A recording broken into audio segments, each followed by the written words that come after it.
这次呢，我想以一个化妆创作者的身份，去质疑化妆给年轻人所带来的美。我是小杰，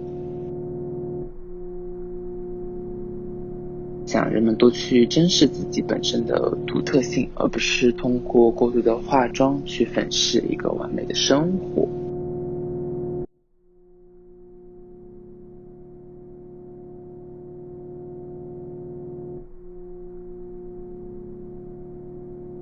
我自己对美或者丑其实没有一个特定的界限，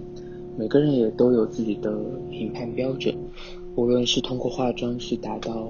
自己心中完美的样子，还是去展示自己的瑕疵。